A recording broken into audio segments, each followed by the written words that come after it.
Կապիտալի ուժը հաղորդման հովանավորն է անշարժ գույքի ոլորտում առաջատար Argo Realty ընկերությունը։ Այցելեք Կոմիտաս 19 կոտորակ 1։ Սա Argo-ի հասցեն է, որ գտնեք ձեր հասցեն։ Առաջինը մենք Հայաստանում հիմա կարողանում ենք բնակիչների գումարը քաղաքացիների երբ վճարում են տարաժամկետ վճարանով կառուցվող շենքերում ապահովագրել 100%-ով։ Այդ վիճակը այ եկամտային հարկի դադարման այդ բանը, որ եկեք հասեք, հեսա պրծավ, հա, ապահովագրությունը վճարողի չի հաճախորդի համար։ Хорошо, դե ուրեմն օրենքն ընդունեք ու ասեք, այս դրանից հետո ով որ սկսեց շինարարությունը, այս սկսողներ ջան, լավ իմացեք, որ մի օր ուշացնեք, օրը $1 միլիոն դուրք եք տալու։ Եկամտի հարկի օրենքը հետի բերեն, կարան մի քիչ փոփոխված բերեն։ Ինչ տեղի կունենա բնակարանների գների հետ։ Թանկանալու է։ Բարի երեկո հարգելի հեռուստադիտողներ, 168 TV-ի եթերում Կապիտալի ուժը հաղորդաշարն է։ Այսօր մեր տաղավարում ես հյուրընկալել եմ Argo Realty ընկերության հիմնադիր Արայիկ Գոջաբաշյանին եւ Arm Company ընկերության հիմնադիր Վահե Պետրոսյանին։ Բարի երեկո եւ շնորհակալ եմ պարոն Այք մեր հրավերն ընդունելու համար։ Ես ձեզ առաջարկում եմ, որ մեր հեռուստադիտողին պատմեք այն մեծ համագործակցության մասին, որը կնքվել է ձեր երկու ընկերությունների եւ նաեւ AFS ընկերության հետ։ Այդ համագործակցությունը խոշոր հաշվով ինչպես է փոխելու Հայաստանի Հանրապետության այն քաղաքացու կյանքը, որը ցանկանում է բնակարան գնել։ Պարոն Գոջաբաշյան, թերևս սկսենք ձեզնից։ Այդ սիրով համագործակցությունը Arm Company-ի հետ վերջերս մի քանի տարի է, բայց Արդարության պետք է ասեմ, որ պարոն Պետրոսյանը Arm Company-ին մոտ 5 տարի Argon իր հերթին եւ այլ մասնակ ընկերներից հետ եմ փորձել օրենքը կատարածել, ինչ որ աշխատել ենք համագործակցել, փորձել ենք ապահովական շատ այլ ընկերությունների հետ, բայց երբ մենք սկսեցինք Arm Company-ի հետ համագործակցել, իրենց կառուցված եւ իրենց կողմից կառավարվող շենքերի վաճառքով Argon զբաղվում, մենք հասկացանք, որ կարանք միասին հասնենք ինչ-որ մեր նպատակին իրար հետ համատեղ ուժերով հասնենք եւ ասեմ, այստեղ Arm Company-ի եւ պարոն Պետրոսյանի լոմը շատ մեծ է, որովհետեւ ուղիղ բանակցությունները FS-ի հետ ավարտին հասցրեց հենց Arm Company-ին, Վահե Պետրոսյան, թե ազնական կապերի շնորհիվ, թե ավելի շատ խորացած լինելով այս ապահովական շուկայի եւ անշարժ գույքի մեջ մի խոսով հասանք մեր նպատակին եւ խնդիրը ստեղի ապահովագրական FS-ի հետ չէր, FS-ը համաձայնել, բայց քանի որ Եվրոպայից Անգլիայից պիտի վերաֆինանսավորվի, այնտեղի հաստատումն էր պետք, ավելի մանրամասն պարոն Պետրոսյանը կասի, որտեղ ինքն էր բանակցությունները վարում, մի խոսքով մի 5-6 տարվա աշխատանք է, համատեղ, ոչ համատեղ, որ հասանք եւ առաջինը մենք Հայաստանում հիմա կարողանում ենք բնակիչների գումարը քաղաքացիների երբ որ վճարում են տարաժամկետ վճարանով կառուցվող շենքերում ապահովագրել 100%-ով, այսինքն յուրաքանչյուր խնդրի դեպքում ուշացման, չկառուցելու, զանազան տարբեր պատճառաբանությամբ կարաշինարարությունը կանգնի, երբ որ քաղաքացին պահանջում է իր գումարը, մաքսիմում 30 օրվա ընթացքում FS ապահովագրանի կողմից գումարները վերադարձվում են ամբողջը, հա, 100%, իրենց վճարածի 100%-ը առանց պահումների եւ ապահովագրությունը վճարովի չի հաճախորդի համար։ Այսինքն, անվճար է իրանց, ինքը իհարկե անվճար չի այդ product-ը, դրա համար վճարում է Arm Company եւ Argon, բայց բնակիչի եւ քաղաքացու համար դա անվճար է։ Հիմա նախ ինչու որոշեցիք, որ ապահովագրությունը բնակչի համար պետք է լինի անվճար, որովհետեւ բոլոր տիպի ապահովագրությունների համար քաղաքացին վճարում է, փաստորեն այս դեպքում պետք է չվճարի եւ ինչու ընդհանրապես որոշեցիք ապահովագրությանը գնալ նաև անշարժ գույքի ոլորտում, արդյոք առանց դրա հնարավոր չէր բումը պահել կամ բումից մի քիչ ներքև տեմպեր ունենալ։ Շնորհակալություն, շատ լավ հարց եք բարձրացնում։ Երկու մասից է հարցը բաղկացած, սկսեմ ինչու որոշեցինք։ Տեսեք, առհասարակ քաղաքակիրթ աշխարհը, այսպես կոչված, որտեղ որ տասնամյակներ, հարյուրամյակներ քաղաքաշինական միջավայրը զարգացած է եւ միլիարդավոր դոլարի շրջանառություններ ունի, արդեն հասել է նրան, որ գնորդի կառուցման փուլում գտնվող շենքի գնորդի ռիսկերը պետք է ապահովված լինեն։ Քանի որ տարբեր ֆորս մաժորներ կարող են լինել կառուցապատողի մեղքով կամ ոչ կառուցապատողի մեղքով, ինչ-ինչ հանգամանքներով կարող է քաղաքաշինական ծրագիրը ձախողվել։ Դա նորմալ է։ Գիտենք, լսում ենք բարբերաբար եթերով, հեռուստացույցով, ինտերնետով իմանում ենք անգամ զարգացած երկրներում վերջերս հայտնի դեպք էր Evergrande չինական խոշորագույն կառուցապատողներից մեկը, որը հարյուրավոր միլիարդավոր դոլարների շրջանառություն ուներ, ուղղակի սնանկացավ։ Եվ բնականաբար, որպեսզի սոցիալական ռեզոնանս չլինի, պատկերացնում եք, չէ, ինչքան հարյուրավոր, հազարավոր, տասնյակ հազարավոր գնորդների վճարած գումարները կարող են կորել, դրա համար գոյություն ունեն ինստիտուտներ, որոնք որ ապահովում են քաղաքացիների, գնորդների ռիսկերը։ Եթե չլինեն այդ ինստիտուտները, գնորդները կնախընտրեն ավելի քիչ կնախընտրեն կառուցման փուլում գնեն գույքը, կսպասեն մինչև կավարտվի, նոր կգնեն, այդ դեպքում արդեն բավականին բարդ կլինի ֆինանսավորում հայթայթնել կառուցապատման շուկայի համար։ Դրա համար քաղաքակիրթ աշխարհը գտել է դրա լուծումը։ Ուղղակի ներգրավում է միջնորդ, կառուցապատող գնորդ հարաբերությունների մեջ անձինս ապահովագրական ինստիտուտի, որ ասում է, որ եթե հանկարծ կառուցապատողը ինչ որ խնդիրներ ունի, կունենա, ոնց որ գործընկերս նշեց, ապա ես ձեր գումարը կհատուցեմ, հետո ես թե ոնց կստանամ կառուցապատողից, արդեն այդ իմ գործն է։ Ուղղակի խնդիրը նրա մեջ էր, որ մեր ռեգիոնի վրա ապահովագրական ինստիտուտները ուշադրություն չէին դարձնում։ Ինչու՞։ Տեղացի ապահովագրողները այդքան խոշոր չեն, որ տենց հարյուրավոր միլիոն դոլարների ռիսկ վերցնեն իրենց վրա։ Պատկերացնում եք, չէ՞, ապահովագրական ինստիտուտը մի հատ քաղաքաշինական ծրագիրը կարող է մինչև 100-200 միլիոնանոց ռիսկ ունենա իր մեջ։ Իսկ ապահովագրական ընկերության կապիտալը կարող է այդքան չհերիքի, Աստված ոչ անի ռիսկը վրա հասնի, ինչպես է ինքը հատուցելու։ Դրա համար ընդունված է, որ տեղացի ապահովագրողները վերաապահովագրեն ռիսկը։ Իսկ վերաապահովագրվում են որտեղ։ Վերաապահովագրվում են բարձր դաս ունեցող, միլիարդավոր կապիտալ ունեցող, հայտնի 100, 200, 300 տարեկան պատմություն ունեցող միջազգային ընկերություններում։ Օրինակ, մեր պարագայում վերաապահովագրողը հանդես եկել բրիտանական Lloyds-ը, որը որ Ինչու հենց այդ ընկերությունը։ Դե բանակցվում էր մի քանի ընկերությունների հետ, Իրանը ավելի շուտ ստացվեց եւ ընդհանրապես դրա համար։ Բայց շվեյցարական ընկերության հետ էր բանակցվում, իմիջիալուց դա էլ կարող արդեն մասնակցի, ոնց որ թե ստացվում է, եւ երկու վերաապահովագրողի հետ աշխատի մեր ապահովագրող ընկերությունը։ Հիմա ձեր հարցին պատասխան, թե ինչու չէին ցանկանում Հայաստան մտնել։ Նախ եւ առաջ, ինչպես մեզ հայտնի է, Վրաստանում ունեցել են տխուր փորձ, մի 10 տարի առաջ խոշոր ապահովագրական դեպք են ունեցել եւ մեծ վնասներ են կրել, ոնց որ այսպես ասած, այս ռեգիոնը ծեր ցուցակ են գցել իրենց ճակերտավոր հասկացությունով եւ ոնց որ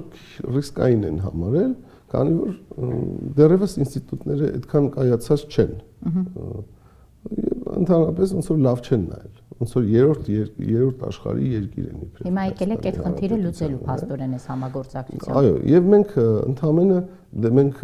նորից եմ կրկնում, մենք նոր չենք այդ հարցը բարձրացրել, մենք 5-6 տարի է այդ հարցի շուրջ աշխատում ենք, անընդհատ փորձել ենք դա անենք եւ մեր առջև դրվել էր որոշակի չափորոշիչներ ժամանակին, որ այ եթե ձեր ընկերությունը այս կունենա, այն կունենա, սրան կհասնի, նրան կհասնի, մենք նոր կսկսենք ձեզ հետ խոսել, հա?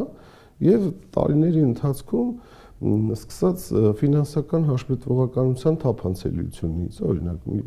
միջազգային աուդիտի արկայությունը, հա, հաշվեկշռային ցուցանիշների որոշակի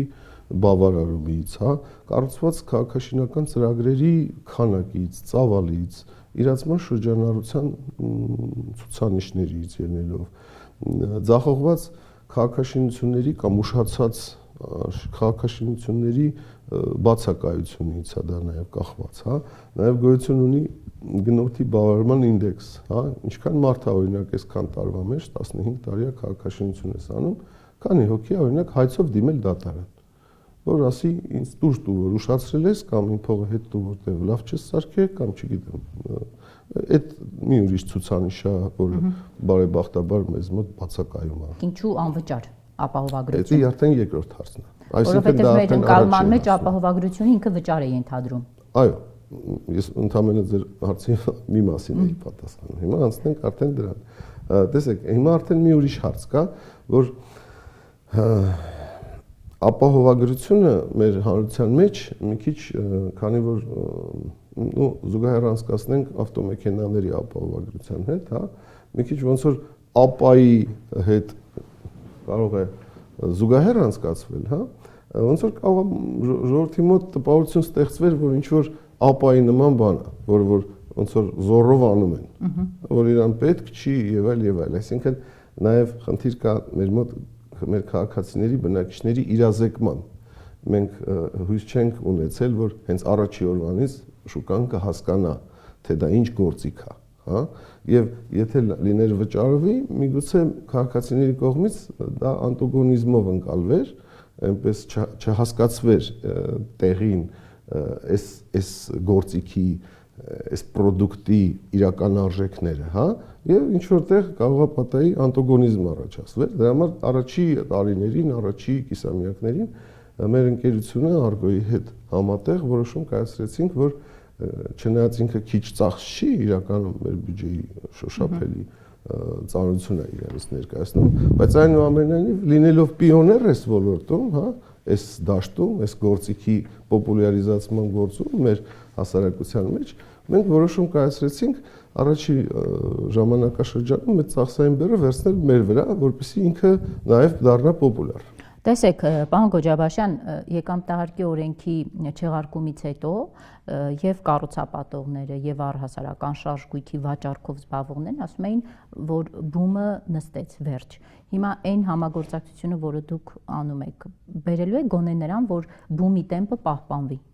Բումի տեմպը ամբողջությամբ պահպանվի, թե ոչ չենք կարող ասել, բայց հաստատ ինքը, տեսեք ոնց է, կառուցման ընթացքում, եթե եկամտարկ չկա, քաղաքացիները վարկով բնականon չեն ձեռք բերում, որտեղ ինքը կառուցման ընթացքում տոկոսը վճարելու բանկին եւ այդ տոկոսը հետ չի ստանալու։ Նրանք հիմնականում վճարում են տարաժամկետ կառուցապատողին, վերջում արդեն երբ որ գալիս է շենքը պատրաստ է, այդ ժամանակ կամ ամբողջ գումարը նորից վճարում են իրենց խնայություններից կամ բանկին այդ ժամանակ են դիմում։ Այսինքն այդ եկամտարկով առնելու այդ բումը, որ վաճառում էր ինքը հիմա Երևան քաղաքում, ինքը դադարել է, այսինքն էլ չեն առնում։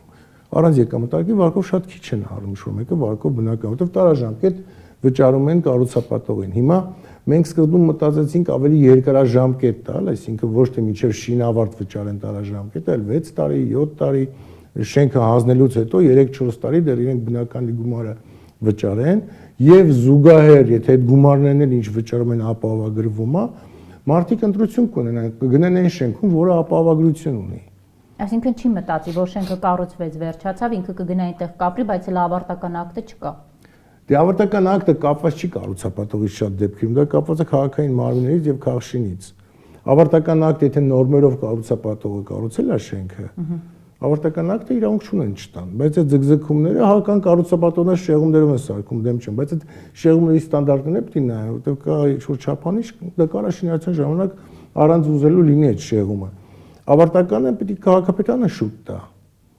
Այսինքն, որպեսզի, բայց ավարտական չունենալը հիմա շատ շենքեր ապրում են, որոնք ավարտական չունեն։ Շատ շենքերում բնակվում են շենքը կանգնած է, բայց ավարտական չունի։ Որ գիտեք, այնքան բան կա փոխելու կառուցապատման հետ։ Հիմա սա մենք պարոն Պետրոսյանց պիոներն ենք, սա առաջ, սա քայլ է նաև այո, որ վաճառվի, որովհետև մարդը ընտրություն կունենա իր փողերը, սա շատ մարդիկ մտածում են բա որ չսարքեն այդ գումարը չի տալի կառուցապատողը, որ վարկով էր առնում։ Ինչ որտեղ մտածում էր, վայ դե բանկի փողն է, բանկն է վարկը տալիս, այսինքն ինչ որ ապահովված էր զգում իրան, բայց բերում է կառուցապատողին փոխանցում է 50% արժեքի 30%-ը, ինքը կասկած ունենում է, բա որ չսարքեն։ Այս դեպքում իր կասկածները փարատվում են, այսինքն հետ կվերադարձնեն ապահովագրականները իր գումարը։ Այդ ինչու անվճարի ես պատասխանեմ, պարոն կներեք, որտեղ փաստորեն ռիսկը ձեր վրա է ընկնում։ Ռիսկը չի ընկնում, ֆինանսական բեռն է մեր վրա ընկնում, բայց անկեղծ ասեմ, պարոն Պետրոսյան ճիշտ ասեց, ուղղակի ես կարճ ասեմ, եթե հիմա վճարովի անեինք բնակիչների վրա, հայրավարի ասել են, այստեղ որտեղ են մեզ գցում։ Հա, դրա համար էլի, ես ավելի կարճ կոնկրետ պատասխանեմ։ Տեսեք, ես հիշում եմ վերջերս Կենտրոնական բանկի նախագահն էր ասուլիսով հանդես գալիս ու Մարտին Գալստյանն ասում էր, որ անշարժ գույքի շուկան գերտաքացած վիճակում է ու դա մեր տնտեսության համար ռիսկային է, բայց ամիսներ անցան նրա այդ խոսքից ու կան դժգոհություններ, որ գերտաքացումը արդեն անցել է, այսինքն այդ ռիսկայնությունը դուրս եկավ, ասում են, որ մենք ունենք ավելի շատ առաջարկվող բնակարաններ, քան պետք է մեր բնակչությանը։ Դուրս եկավ այդ իր ասած գերտաքացած վիճակը ու ռիսկայնությունը։ Փորձեմ այդ մասով մեր դիրքորոշումը տալ, ընդ որում դա ոչ միայն իմ անձնական դիրքորոշումն է, այլ նաև մեր կառուցապատողների համայնքի հիմնական խաղացողների։ Ցանկացած շուկայի համար գերտաքացումը վատ է։ Կլինի դա անշարժ շուկա, կահույքի շուկա, թե ցանկացած այլ շուկա, աշխատուժի շուկա։ Գերտաքացումը վատ բան է, քանի որ ինքը բերում է իռացիոնալ ներդրումների ներխուժելուն եւ ձևավորում է փուչիկ տնտեսական, այսպես կոչված bubble, հա, եւ հնարավոր է մի գեղեցիկ օրել այդ փուչիկը պայթի եւ ձևավորի խոշոր ճգնաժամ։ Դրա համար պետության գործառույթն է պայքարել գերտաքացումների դեմ եւ որոշակի ձևի, եթե տեսնում է գերտաքացման երևույթ կա, զսպել այդ գերտաքացումը։ Ըստ էության նմանատիպ երևույթ եղել է անցած տարվա վերջի կիսամյակին, բայց դա ոչ թե իմ գնահատականով գերտաքացում է, այլ աժիոտաժային պահանջարկ։ Աղմուկ։ Աժիոտաժային։ Այդ տեսակ։ Աղմուկի արդյունքում ծնված աժիոտաժ։ Ոչ։ Բնական։ Էսա բացատրեմ։ Քանի որ մարդիկ գիտեին, որ եկամտային հարկը դադարում է 25 թվականի հունվարի 1-ից, բոլոր այն մարդիկ, ովքեր որ պլանավորում էին 26-ին, 27-ին կամ 28-ին տուն առնեին, ասենք երեխուն պետք է փսակի, բայց մի 2 տարի հետո։ Իրան հիմա այդ տունը պետք չի, բայց գիտի, որ 2 տարի հետո պետք է ամուսնացնի։ Բայց քանի որ եկամտային հարկը պրծնում է այս 3 ամիս հետո, մարդը աժիոտաժի մեջ հանգնում, որ քանի չի պրծե, արի կլինի գնա մառնեմ։ Վաղը միսօր փոշմանելու եմ, ասելու եմ, էսի ոնց չառա, չֆայմեցի չառա։ Եվ այդ վիճակը, այ եկամտային հարկի դադարման այդ բանը, որ եկեք հասեք, հեսա պրծավ, հա, այն նալիտայ պականի զակոնչել էս, հա, ձևավորեց աժիոտաժային պահանջարկ։ Դրա համար մեր ասոցիացիան, մեր կառուցապատողներով մենք դեմ էինք եկամտային հարկի նմանատիպ վերացման այդ օրենքի գործողության նմանատիպ վերացման ֆորմատից։ Ոնց պետք է վերացնել։ Մենք ասում էինք հարգելիներս, եկեք այսպես արեք, թող 25-ին լինի այդ ինչ որ վերադարձվում է, դրա 75%-ը վերադարձրեք, մի տարի հետո դրա 50%-ը վերադարձրեք, այն մյուս տարի դրա 70%-ը։ Պետությունն ասում է հավելյալ բեռը արդեն 100 միլիարդ սահուն իջներ այդ շեմը։ Ամեն ինչ պետքա սահուն իջնի։ Գիտեք, այս գույքահարկն էլ էս վերջերս որ մի քանի տարի առաջ որ մեծացրեցին։ Ոնց մեծացրեցին։ Միայն 0.25 գործակցով առաջի տարի մեծացրեցին, հետո 0.5, հետո 0.75, այնպես որ նորմալ գույքահարկի բեռը մեծացավ, բայց մարդիկ տենց սովորեցին, էլի, հասկանում եք, միանգամից տենց ցավացրեց։ Հիմա նույնն էլ հակառակը, երբ որ մի հատ արտոնություն կար, լավ կլիներ այդ արտոնությունը մեղմ հանվեր։ Ժամանակներ առաջ 1-2 տասնամյակ առաջ կար Հայաստանի Հանրապետությունում շահութարկի արտոնություն օտարերկրյա ներդրումների համար։ Եվ այդ շահութարկի արտոնությունը նույն կերպ վերացավ, մի օրում չվերացավ։ Տարիների ընթացքում սկզբից 100% էր կիրառվում, հետո 75, հետո 50, տենց քիչ-քիչ վերացավ, որպեսզի բիզնեսն էլ սահուն դրան նախապատրաստվեր։ Եվ այդ աժիոտաժը չէր լինի։ Մարդիկ, ովքեր 27, 28, 29 թվին պլանավորում էին տուն առնեին, չէին գնա 24 թվի վերջի կիսամյակ կամ հատկապես վերջի 2-3 ամսում գլխակտուր էլ չնայելով ինչ են առնում, այնքան որ մի բան առնեն։ Հա, բայց կառուցապատողները պետքա գոհ լինեք դրանից, ոչ թե դժգոհ։ Մենք կառուցապատողներս շատ գոհ ենք, բայց այդ երևույթը ինքը վատ է, բերեց որակումների տարբեր ֆինանսական հաստատությունների կողմից, հանձինս կենտրոնական բանկի, որ գերտաքացած է, բայց մեր գնահատականը դա գերտաքացում չէ, դա ուղղակի աժիոտաժ է։ Պետական եկամուտների կոմիտեն պարբերաբար հրապարակում է Հայաստանում աշխատող մարդկանց թվաքանակը։ Այդ թիվը 750,000 է, մոտ մի քիչ ավելին, բայց բնակարան վաճառվել է 50-ից 60,000։ Հիմա սա գերտաքացում է, թե չէ։ Տեսեք, բնականի պահանջարկ կա, որ ասում են բնականները սարքում են, սարքում եք ում համար։ Չկա շատ բնականի շատ պահանջարկ կա Հայաստանում ու օրինք ավելանում է։ Մեր Ինչի մտածելակերպ հաշվին է օրորի ավելանում։ Մտածելակերպն է փոխում 3-4 եղբայրով մի տանը չեն ապրում, էլ ծնողների երիտասարդները չեն ուզում ապրել, շատ մարդիկ տան խնդիր ունեն այսօր։ Հետո գիտեք ինչ, եկամտահարկը կարային այդ բյուջեից, որ ասում են բեռ բյուջեը, ես մի չհամաձայն չեմ։ Ինքը շինարարությունը շատ ոլորտներ իրար աշխատացնում ու տեղից հաստատ բյուջեն չէր դժում երկրի եւ զբաղվածություն կար մարդիկ Ռուսաստաններից, չգիտեմ Խոպաներից եկել էին աշխատում են հիմա անգործությամբ մատեն գնալու են, բայց Ռուսաստանում էլ արդեն մի բան չկա։ Այսինքն պետք է բնակիչների մասին մտածես։ Իրանք ասում էին դա սոցիալական ծրագիր չի, ինքը սոցիալական ծրագիր չէր էլ ընդունում է եկամտահարկը, եկամտահարկի սխալը ամենասկզբից էր, որ մի հոգուն թողեցին մի քանի տուն առնի։ Որտեղ ես շատ գիտեմ, այդ հիմա ու կարկառում ջատագողներից որ եկամտահարկը դուրս գա, դա կնի հարկայինից կամ ֆիննախից, նրանք ամեն մեկը մի 4-5 հատ իրանք այդ մարդկանց ճանաչում անցավ եկամտարկով տուն են առած այն ժամանակ, օգտվել են իրանք, հիմա ասում էին հանեք, արդեն էլ պետք չի, ինքը կարա 5 հատ առելա, ես մի քիչ ավելի խորը գիտեմ, էլի։ Իրան պետք էր բանկերի հետ, դա բանկերի տոկոսները կարար ցածր լինել։ Հետո ես անկեղծ ասեմ, ամբողջ Հայաստանի եկամտարկով տուն են վաճառ, ես չէի առել ու տարեվերջին այդ ձեր ասած թեժացման ժամանակ հատ 60 մետր էլ ես առա եկամտարկով, որտեղ մեծ եկամտարկ ունեմ։ Հետո որ բանկի վճարումս նայեցի, ինքը համոն 250,000 դրամ է։ Ու անուլից են իրանք ասում բանկիրները, այսինքն սկզբի տոկոսները այդ 250-ից մի 7-8 դրամ մայր գումարն է, մնացածը տոկոսն է։ Այսինքն իրանք կարելի է նվազողով անել, նախ նվազողի ժամանակ մարդը ավելի քիչ է տոկոս վճարում է 15 տարում։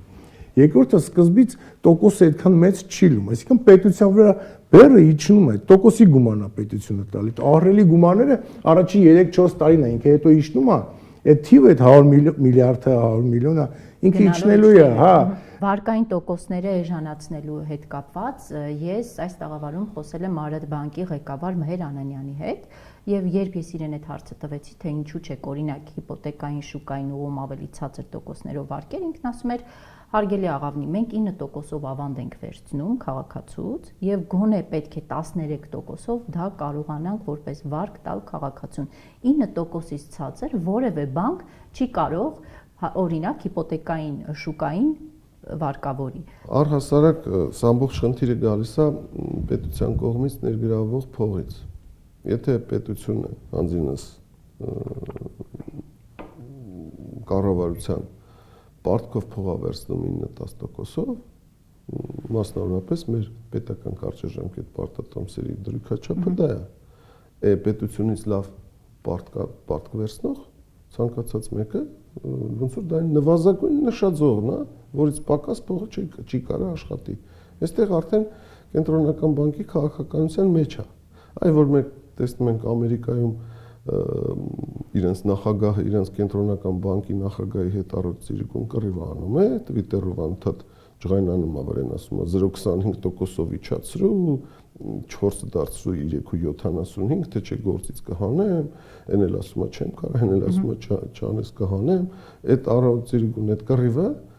հենց դրա մասին է։ Օրինակ մեր մոտ եթե մեր կենտրոնական վերաֆինանսավորման տոկոսադրույքները եւս իջնեն, դառնա 5, 4, 3, մեր մոտ էլ արդեն ներգրավող փոխառությունները պետության կողմից կիջնի եւ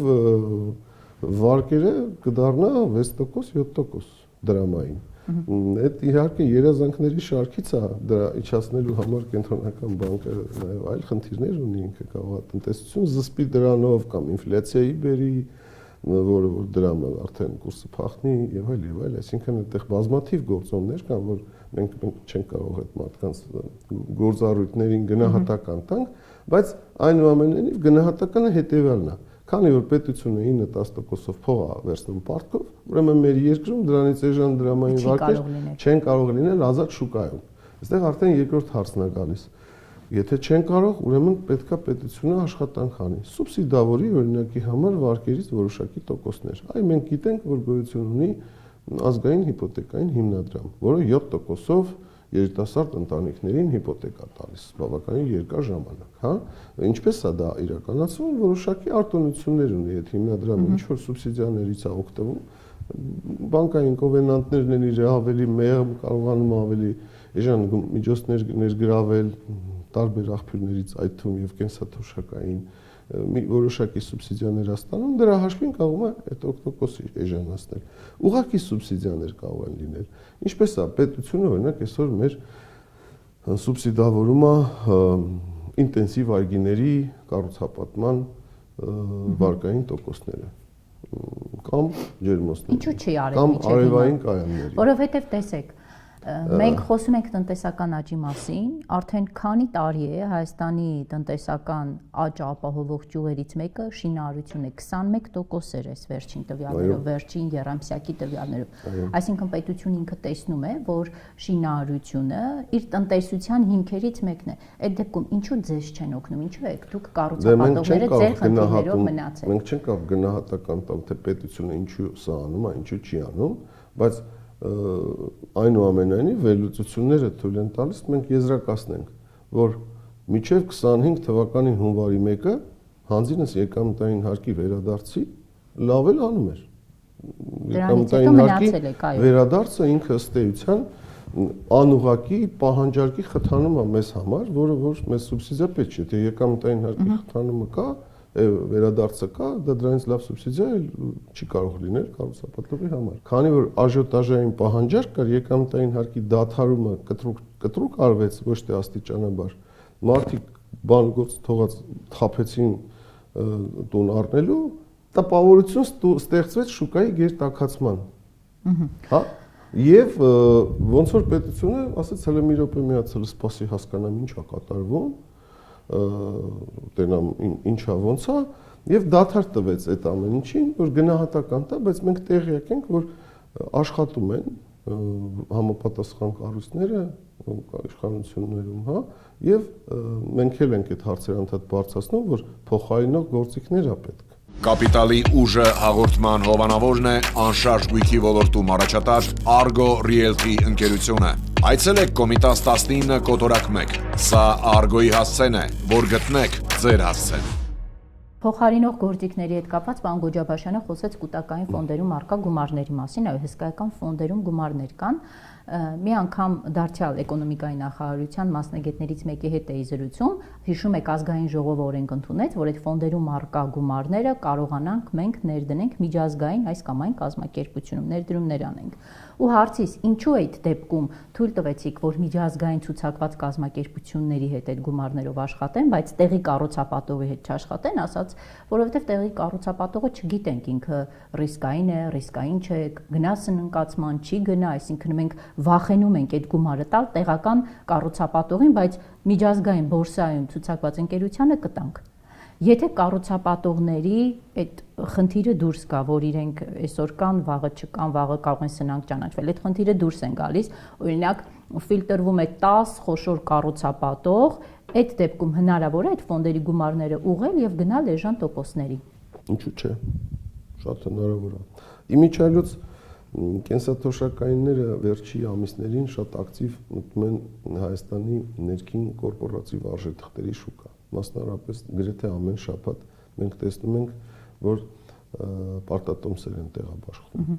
Իսկ չգիտեմ, դուք հետևում եք թե չէ։ Ավելի, այսինքն արդյունավետ է պարտատոմսեր թողարկելը, քան ոչ թե արդյունավետ է, ավելի հեշտ ու հասկանալի է։ Բայց այնուամենայնիվ պարտատոմսները դա ֆինանսական միջոցների ներգրավման գործիք է, ընդ որում բավականին էժան։ 1-2% ավելի էժան է, քան շուկայի ներգրավող գումար, օրինակ, եթե դրամային վարկը 14% է, մենք տեսնում ենք 13-12.5%-ով դրամային պարտատոմսեր են տեղաբաշխվում։ Ինչի է այդ ֆենոմենը, ինչով է դա պայմանավորված։ Պայմանավորված է, որ պարտատոմսերի եկամտային հարկի մասով, պարտատոմսերից եկամուտների մասով շահութարկի արտոնություն կա։ Մարդը շահութարկից ազատված է պարտատոմսերի գծով ստացված եկամուտների մասով։ Եվ այդ բերել է նրան, որ պարտատոմսերի տոկոսը ավելի նվազ է։ Դա արվել է պետության կողմից, հենց որովհետեւ պարտատոմսերի շուկան զարգանա եւ նաեւ իմիջիայլոց այստեղ սուբսիդիա կա։ Պարտատոմսերի տեղաբաշխման ժամանակ պարտատոմսերի 3%-ը, ասենք 12%-ով տեղաբաշխեցիր, դրա 3%-ը պետությունը սուբսիդավորում է։ Ինչպես նաեւ տեղաբաշխողի տրված ծառայությունների գումարը underwriting-ի համար ստացված գումարը, այսպես կոչված։ Սա մի փոքրիկ բան է մեր գնահատականով, ու փոքրիկ ասելով նորմալ արտոնություն է, իհարկե բավարար չէ, հա, բայց այնուամենայնիվ տեսեք, որ որոշակի գործողություններ կատարվում են եւ հենց կենսաթոշակայինները առաջի խաղացողներն են մեր գնահատականով այս միջավայրում։ Գտնում ենք, որ առաջի ծիծեռնակներն են առաջիկա տարիներին ավելի կակտիվանա եւ կառուցապատողներն են արդեն սկսում իրենց ոտատեղը անել, ժողովրդական լեզվով ասած, այս շուկայում։ Մասնավորապես երկու կառուցապատող արդեն գիտեն, որոնք պարտատոմսեր են թողարկի։ Ինչ վերաբերվում է ուղղակի մասնակցությամբ արժեթղթերում, հա, դա դեռևս վաղ է ասել, որովհետև այսպես կոչված ցուցակում գաղափար գոյություն ունի, լիստինգ, հա, որոնք որ օրինակ միջազգային կազմակերպությունները ցուցակվում են, հա, լիստի դեմ դառնում, ցուցակվում են միջազգային բորսաներում։ Հայաստանում դեռևս այդ առհասարակ այդ ենթակառուցվածքը տենց առանձնապես ձևավորված չի, որպեսզի կազմակերպությունները ցուցակվեն, իրենք դառնան public հանրային, ու այսպես կոչված կորպորացիաներ, բաժնետիրական ընկերություններ, դեռևս այդ ինստիտուտը չկա։ Պարտատոմսերի միջոցով գումարների ներգրավումը ոնց որ ոսկե միջինն է, որ գնահատվել է շուկայի միջոցով, որը ըստ էության էլի նույն բանն է, գումարը, ինչ տարբերություն, բաժնետոմսեր տեղաբաշխես, թե պարտատոմսերով ներգրավես։ Ոնց որ այս միջին կշռված մոտեցումը շուկայի կողմից գնահատվել է որպես ամենաօպտիմալը, արագ իրագործելինը եւ հասկանալին, եւ ոնց որ այս գործիքով արագ գնում առաջ մեր։ Ես ճիշտ հասկացա, պարոն Գոջաբաշյան, որ եկամտահարկը դուրս է եկել, կառուցապատողները հնարավորություն են տալիս նաև անտոկոս տարբերակով, ավելի խոշոր չափով վճարումներ անելով բնակարան գնել։ Դրան եմ ուզում անդրադառնալ։ Ինչ տեղ ունենք այստեղ։ Ես ուզեմ անդրադառնալ այդ կառուցապատողներին չվստահելուն։ Ես ինչ-որտեղ համաձայն եմ։ Հիմա այս ապահովագրական ապրանքը, որ անում ենք, անկեղծ ասեմ, իմ նպատակներից մեկը այն է, որ շուկան մաղվի, ոչ բարեխիղճ կառուցապատողներ, այսինքն ինձ շատ ոչ մեկ չի շփվել նրանց հետ, դա իմ ամեն օրվա արճակատման խնդիրն է։ Հաճախորդները վստահել են Argo-ին, գնել են Argo-ից, բայց կառուցապատողը շենքը ուշացնում է։ Տարբեր պատճառով Argo-ն մեզ ուղղակի դուք չեք պատկերացնում ինչ օրն են դնում, ամբողջ օրը գրում են, բայց ուզում եմ ես նախ ներողություն խնդրել ձեր եթերից այն բոլոր բնակիչներից քաղաքացիներ, ովքեր Argo-ով բնականon ձեռք բերել եւ այնտեղ կան ինչ-որ խնդիրներ, ուշացումներ, հավատացած եղեք, ես անձամբ հետևողական եմ բոլոր կառուցապատողների հետ, բոլոր շենքի, այսպես ասած, տերերի հետ ամենօրյա զրույցներ, խոսակցություններ, չգիտեմ, նույնիսկ վեճերի հասնող, որպեսզի իրենք կատարեն իրենց պարտավորությունները, բայց այս պրոդուկտով, այսինքն եթե ապահովագրվում է գնորդի գումարը, դա միայն գնորդի համար չի։ Այս գործիքով պետք է աշխատեն միայն այն կառուցապատողները, պարոն Պետրոսյան, որտեղ ինչ-որ բաներ անցել են, այսինքն իրենց ֆինանսական մասը, իրենց փորձը շատ դժվար առնելու։ Ու գալու է ժամանակը, ինձ թվում է պետությունը դրան կմասնակցի, առանց ապահովագրման կառուցապատողի շենքը ինքը չի կարողանալու վաճառքանի կամ ինչ-որ շինարարություն անի, բայց այդ ապահովագրությունն էլ հեշտ չեն տալու։ Այսինքն ինքը պետք է համապատասխանի այդ ամեն ինչին, այդ նորմերին, որ այսպես ասեմ բումի ժամանակ շատ լավ տղաներ, իրանց տեսակոլով մարդիկ, որոնք գումարներն են մտան կառուցապատման մեջ, բայց մի մասը հասկանալի պատճառներով ուշացրեց, ասենք ինքը այդքան մեղավոր չի, մի մասը գումարները անիմոն տեղեր ուղեցին, հետո հետ բերեցին, այսինքն դա ամեն ինչը ես ամեն օր այդ վեճի ու բանի մեջ եմ հիմա։ Ամբողջ օրը մարդիկ մեզ են զանգում, որտեղ հիմա մի քանի պրոյեկտ հանձնման ընթացքում, որոնք ուշացումներ ունեն։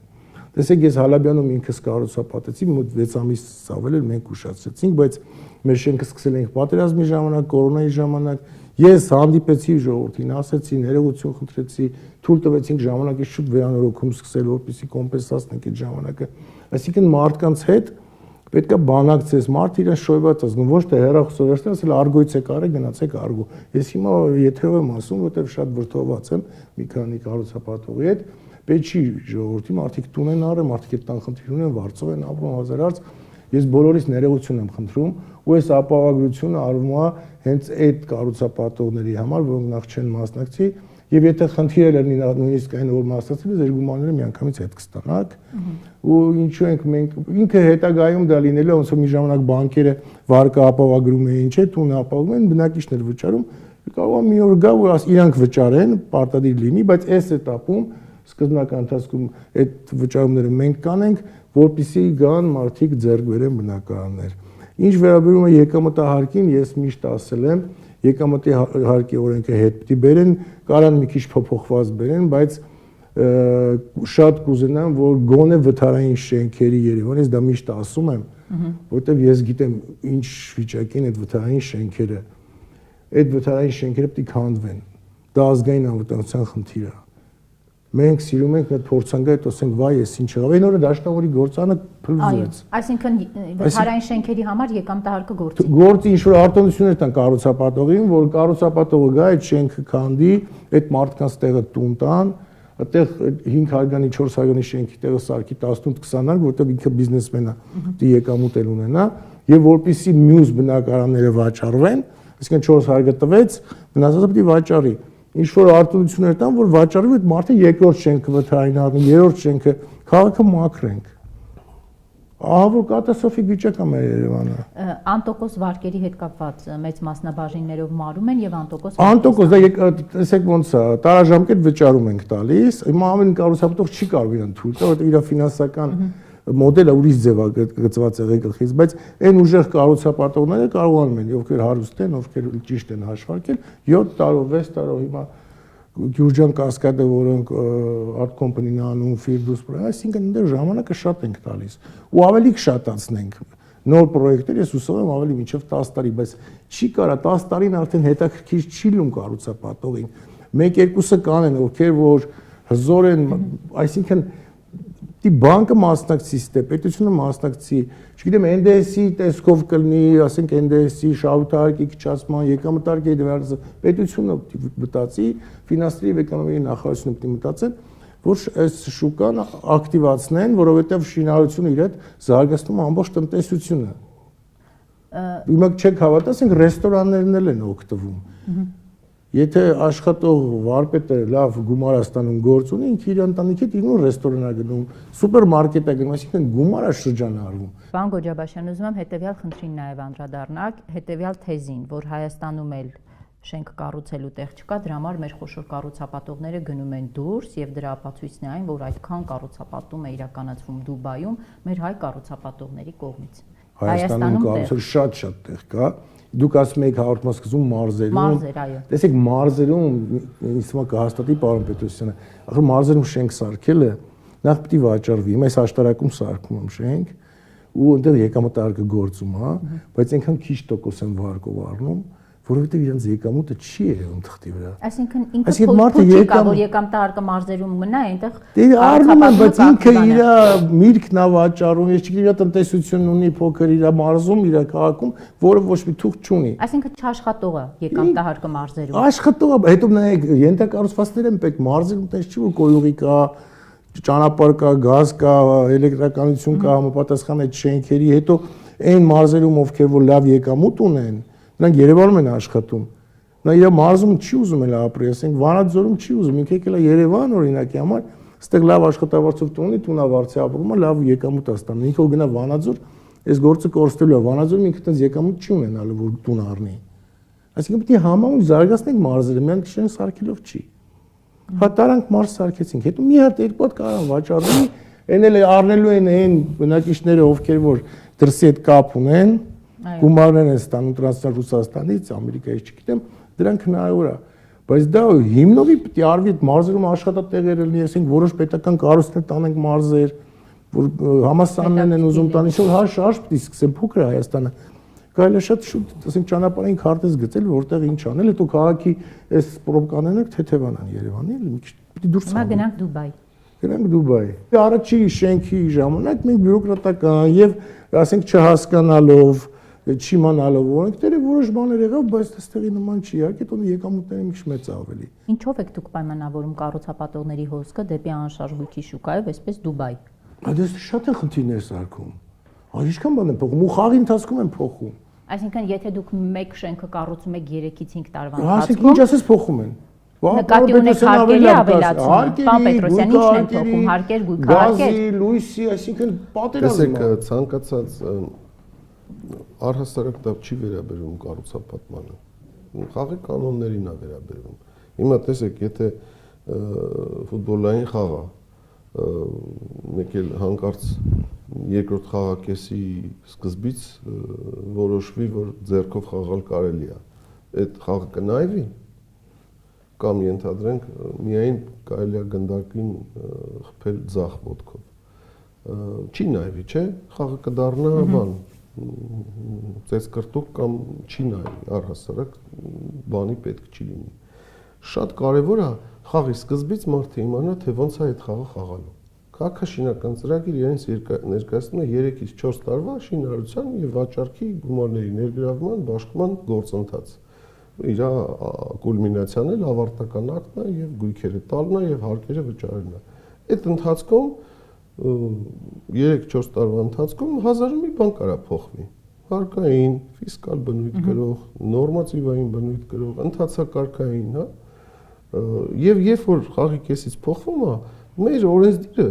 շատ հաճախ, չգիտեմ ոնց է ստացվում, չի նախատեսում անցումային դրույթներ, որ որ որոշեցինք սրանից հետո սենց պետքա լինի, դա միայն վերաբերվի նոր շինթույլտվություններին։ Մասնավորապես բոլորովին վերջերս մի 2 տարի առաջ շինարարության երկարացման համար տուրք սահմանվեց։ Երբ որ դու շինարարությունը ուշացնում ես, պետք է երկարացնես մի քանի ամսով, մի տարով կամ չի։ Սահմանի բա պետությունը տուրք, որ ժամկետներ խախտող կառուցապատողները իրենց այդքան ազատ չզգան։ Իհարկե թող սահմանի, բայց թող սահմանի նոր սկսվող շինարարություն, անցումային դրույթներ թող սահմանի, ասի այս սրանից հետո ով որ նոր շինթույլտվություն կստանա, իր համար երկարացման տուրք պետք է վճարի, որ լավ մտածեն։ Ինչու է դեպքում պետությունը այդ բաժանումը չի դնում։ Ինչու չի դնում, ինչպես։ Հասկանում եք, չէ, արդեն սկսվածներին, որ արդեն կեսը շինարարության ճանապարհը անցել է, բայց ժամկետներ է ուշացնում։ Չէ, որ սկզբից ինքը հո չգիտեր, որ երկարացման տուրք կա։ Երբ որ ինքը իմանար, որ երկարացման համար պետք է 100 միլիոն դրամ տուրք մուծի, ինքը մի քիչ զապասով ժամկետը կհայցեր։ Այսինքն չէր ուզի 3 տարի, կուզեր 3.5 տարի, մի քիչ ստրախովկա կաներ, այսպես ժողովրդական լեզվով ասած իր համար։ Ու արդեն այդ փաստի առաջ չէր կանգնի։ Այսինքն անցումային դրույթը սահմանված չի, սա վառ օրինակներից մեկն է, բայց այս օրինակները հարյուրավոր են։ Ու լավ, ասենց ասեմ, հարյուրավոր կամ ճոխ ասեցի, բայց տասնյակ են։ Լավ, դա թիվ 1 հարցն է փաստորեն կառուցապատողների համար։ Նրա մեջ չի։ Երբ որ քաղաքականությունն է որոշում իշխանությունը, դա նորմալ է, դա իր գործառույթն է, ինքը տեսնում է, որ ուշացումները շատ են, արի կլինի, նենց անենք, որ մարդուն ձեռ չտա ուշացնի, սրանից հետո իրենց նենց անենք, որ ցավա։ Okay,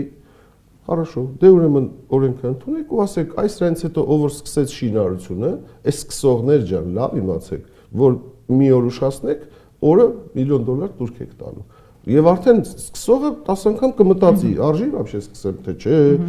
կարող է մի հատ ժամկետը 10 անգամ չափեմ, նոր մի անգամ կտրեմ, անպատասխանատու չի վերաբերվի ժամկետայնությանը, բայց ոչ թե ասի, այ կեսից սկսածները, այ գիտեք, դուք հիմա որ ուշացնեք, ձեզ պետք է այսպես բան լինի, բայց մարդը կարող է ժամանակին այդ իմանալ, որ տենց է, զապասով ուզեր, չէ։ Հիմա եթե ես ձեզ ասեմ 3 կարևոր խնդիր մատնանշեք, մեկը նշեցիք, երկրորդը որն է։ Կառուցապատողների համար 3 կարևորագույն խնդիրներ։ Մի հատ բան ասեմ, երբ որ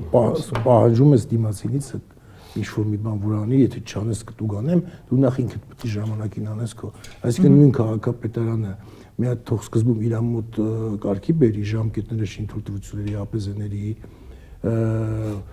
ավարտական ակտերի նմանակ։ Օրինակ, ինչքան ուզում ենք փնովենք Տարոն Մարգարյանի ժամանակ նախին, ինչ լղոզած պատասխան ասես տային դիմումին, բայց ժամկետի մեջ էին տալիս։ Երբեք, երբ որ քո դիմումի ստացականի բանալի վրա ժամկետ 15 օր է գրած, իրանք այդ ժամկետը չէին խախտում, բայց այդտեղ ահավոր է, ոչ ժամկետ կա, ոչ ժամանակ։ Այսինքն իրանք պետք է մի հատ իրանք կարգավորեն ու պահանջեն նույն փոշի համար, որ քաղաքապետը խոսած, այսինքն սիմվոլը չի գալի։ Այո, որովհետև դուրս նայում է շինարարությունը ոնց է գնում, մի հատ փոշի չկա, ինչի՞ դες փնթի պետք է անեն։ Բայց նորմ պետք է ընդունի, ինքը դեռ նորմալ չունի։ Հիմա նայում է մեկը կանաչը լավ է քաշել, ցետկեն ասում այսպես անեք, դες չի, դրա նորմա պետք։ Ու այ միջազգային փորձը թողտեղից վերցնեն։ Ինչ որակի սետ կա, ինչ անվտանգության խնդիր կա, ինչ բաներ կա, քանի շինարարությունից մարդ ընկավ մեռավ։ Ախր մեր ազնել մեկ էլ նայում ես ոտքերին տապշկաներով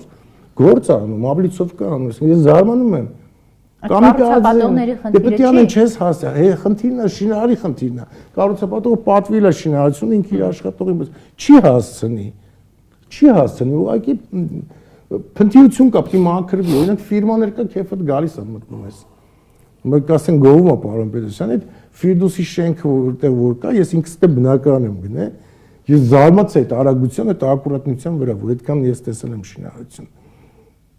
Այսինքն վստահություն, իրենք ավելի լավ են ծախում, եւ մարդը գնում է որտեղ ուզում է ձեր գտի, դնում է սա ակուրատնի, կասկի քո մաքուր, արած ինքը վստահում է։ Այդ են մեզ թրաշով, չստիկներով, առանց գլխարկ մեկը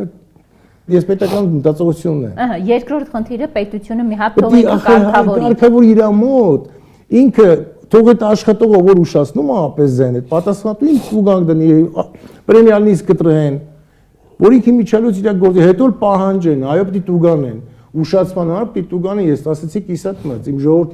ախր կառուցապատողները արգոն ինչ մեղա որ է ժամկետի մեջ, ինձ էլ ոնց որ բնակիչներին ժամանակ շենքը բերեն արգոն վաճառի,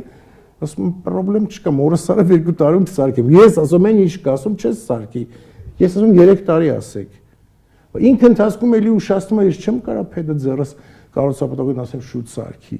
Հետո գալիս են արգո, ճիշտ են անում, արգոից ինձ են վստահ, արգոին են վստահ։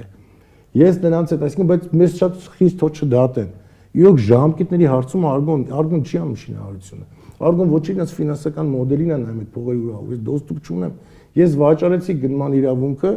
արգոյի միսիան տեղ ավարտվում է։ Հետո արդեն որ կապը գնորդ եւ կառուցապատող։ Ես դառնում եմ միայն մեր հաճախորդների կոպիտ ասած խաթր, որ այդ մարդիկ մեզ վստահելով տուն են առել, հետևում են որ հանձնեն շենքը, բայց իրականում ես շինարարությունը չեմ անում։ Ես եթե շենք սարքում եմ առանձին ընկերություններով, առանձին տեղ, այնտեղ որպես կառուցապատող պատասխանատվություն կկրեմ, եթե ուշացնեմ։ Բայց վաճառքի դեպքում Հովանեսը մեր մյուս փոխտնօրենները ամբողջ օրը մարդկանց հետ այդ անհատական կանչում են, հանգստացնում են, բանակցում են, բայց ես կառուցապատողներն արդեն վիճում եմ։ Երրորդ խնդիրը որն է կառուցապատողներիդ համար։ Ամենակարևոր խնդիրը, որ ուզում եք լուծվի։ Մի հատ էլ կարևորագույն խնդիր կա, դա ներդրումների համար բոլորին վերջերս էի հայտեկի այդ խնդիրը, տվյալ ներդրումային ակտիվի վրա նախկին սեփականատերերի կողմից որոշակի հանցանքների հետևանքով այսօր բարձրացվող խնդրահարույց հարցերը։ Եկեք օրինակով մի հատ ասենք մարդիկ հասկանան։ Պատկերացրեք, ինչ որ մի ներդրող ձեռք է բերել, որպես սովորական նորմալ գնացել է շուկայից, առել է ինչ որ մի հատ հող, որի վրա սկսել է քաղաքաշինական ծրագիր իրականացնել։ 2 տարի է կառուցումը, սարքել է, սիրուն բարեխիղճ ժամկետներում, սիրուն նորմալ սարքել է, գնորդներն էլ գույքերը առել են, հիմա պետք է ավարտական ակտը ստանա, որ գույքերը հանձնի գնորդներին, մեկ էլ պարզվում է դե ումից որ ինքը այդ ակտիվը առել է, այդ ակտիվն սեփականատերն է նախկինում ումից որ առած է եղել, դա էլ նախկինում ումից որ առած է եղել 2000 ենթադրենք 6 թվականին աճուրդով այդ հողը առնելուց ինչ որ մի հատ հանցանք է գործել։ Պետությունից առել է գույքը, առել է։ Այս վերջի առնողն գնում է կրակը դրա պատճառով։ Ենթադրենք առել է 10 միլիոնով, այնինչ է դրա արդար արժեքը այդ ժամանակ 30 միլիոն է։ Գնահատում են, ասում են, պարզել բյուջեին պատճառած վնասը։ Գործը հարուց։ Okay, հարուցվեց։ Հիմա այդ մարդը, որ գործը հարուցել, քնիչը գալիս ասում է, ես հասկանում եմ, որ դու тут ни при чем, ռուսերեն լեզվով ասած։ Գիտակցում եմ, որ դու կապ չունես, բայց այս գույքը պետք է արգելանք դնեմ, որպես իրեղեն ապացույց։ Որ հանգարց այդ հողը չչքվի, բնությունից չվերանա, կարող այդ հողը վերցնես, այդ հողը ու արտահանես Դուբայի։ Այսինքն դրա վրա չեք կարող շենք կառուցել։ Եթե պատրաստի 6-ը չենք կա հիմա Երևանում, 6-ը չենք, որտեղ արդեն 50% վրա ապրում են, իր վրա արգելանք կա, որտեղ այդ ժամանակին ամենաառաջի տերը հողը քաղաքապետարից վարելը դա եղել է այգու հող 60 հոդված, դա քիչ-որ հիմա արգելանք են դրել, ոչ ավարտական են տալիս, ոչ այնա 1000 հատ էլ բնակիչ կա, ապրում են, որոնք կես ապրում են, կես ուզում են ապրեն, լուծումը հետևյալն է, մեր գնահատականում ինչի չկա։ Դա պետք է օրենսդրական համապատասխան փոփոխություններ արվի կամ կարգադրություններ արվի ուժային կառույցներին, հատկապես քննչական մարմիններին, որպեսզի բարեխիղճ ձեռքբերողի ինստիտուտը անվերապահ հարգեն։ Հիմա տեսեք, մենք ունենք ներդրողներ,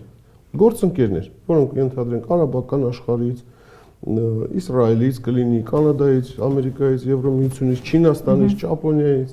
որոնք ասում են ուզում են գանք Հայաստան, ներդրում անենք։ Եվ ցանկացած ներդրող, երբ որ ուզում է գա Հայաստան ներդրում անի, պատվիրում է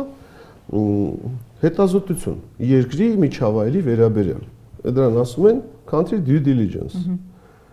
Հիմա այդ հետազոտողը KPMG-ն կլինի, Commerce-ը կլինի, իր զեկույցների մեջ գրում է, որ այսպես դեպքեր կան։ Դու կարող ես գնաս նորմալ արդար հողը առնես, վերջում պարզվի, որ Ալեքսանդր Մակեդոնիա դոնացու ժամանակ այդ հողի վրա մարդ են սպանել ու գան կարգելանք դրեն այդ հողի վրա։ Ցանկտենց բնության մեջ տեղ չկա, որտեղ ինչ որ շատ խորանաս, նեոլիտի դարաշրջանից սկսես, մի բան չգտնես այդ հողի վրա։ Եվ այդ վարկագիծը ես մի քիչ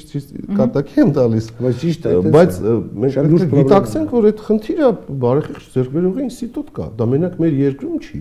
Ամերիկայի Միացյալ Նահանգներում էլ կա, Բրիտանիայում էլ կա, մարդը էակը բան չի, ասում եմ, բոլորը մեղքեր գործում են։ Տեսանկյունից նայեք, օրինակ ես քաղաքացի եմ, վաճառքի չենթակա հողը թալանչի եմ, վերցրել եմ, վաճառել եմ կառուցապատողների 10 հատ այդպես հողակտոր եմ վաճառել, որը պետքա չվաճառվեր, ու թռել եմ Հայաստանից դուրս։ Հիմա ինչ, այդ վաճառքի չենթակա հողը դառնա անշարժ գույքի կառուցապատողի համար բիզնես դաշտ, պետության տեսանկյունից նայեք, պետությունը ի՞նչ անի այդ դեպքում։ Շատ լավ հարց եք տալիս, դա համար գոյություն ունի պետության իմաստունության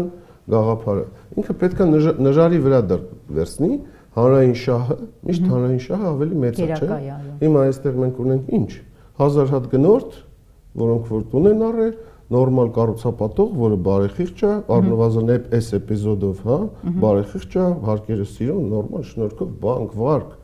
եւ ինչ որ մի հատ իրավունքի ընդունում են։ Նախորդի կողմից իրավունքի խախտում։ Ինքը պետությունը իհարկե պետք է արձագանքի, գործն էլ պետք է հարուցվի, այդ գումարի հետևից է պետք է գնացվի, բայց ոչ թե իրեղենապացույց ճանաչվի այդ ակտիվը, որը արդեն 4-րդ սեփականատերն է, եւ կանգնացվի գործընթաց եւ իր հանրային հետևանքներով։ Բազմաթիվ են նմանատիպ օրինակները։